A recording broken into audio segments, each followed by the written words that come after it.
What's up mga papi?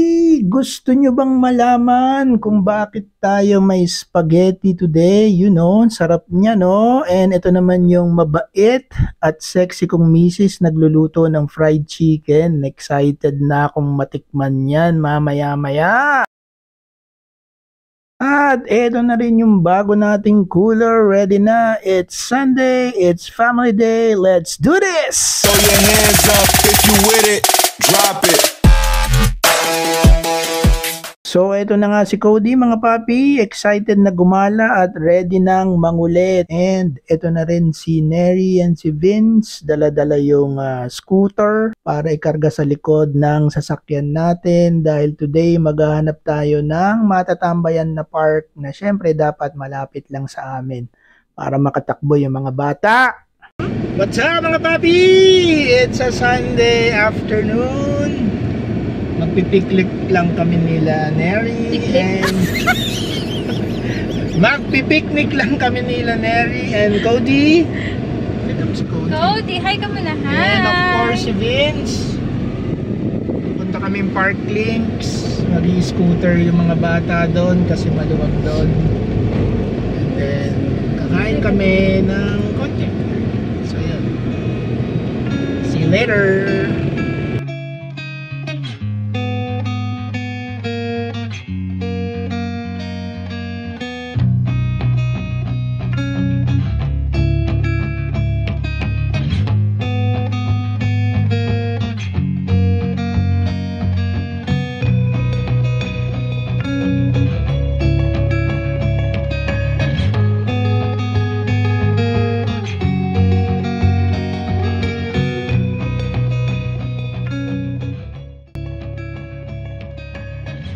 Alright, andito na tayo sa Park Links. Ito yung lugar na favorite namin kasi konti ang tao.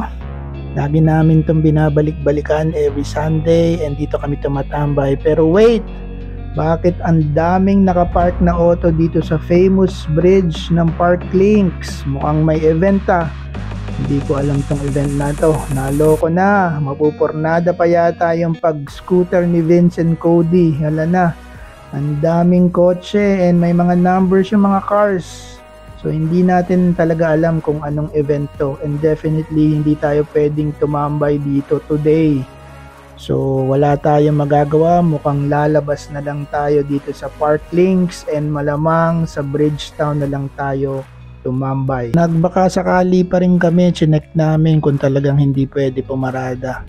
Pero yun nga, hindi talaga pwede kasi may event na nangyayari.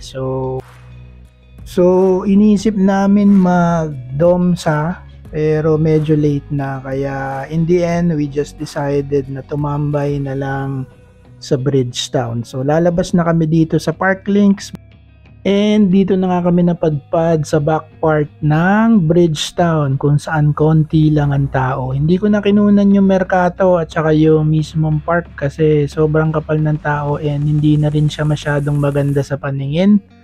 And I think the food and the Mercato is overpriced. Kaya dito na lang kami. May dala naman kaming pagkain.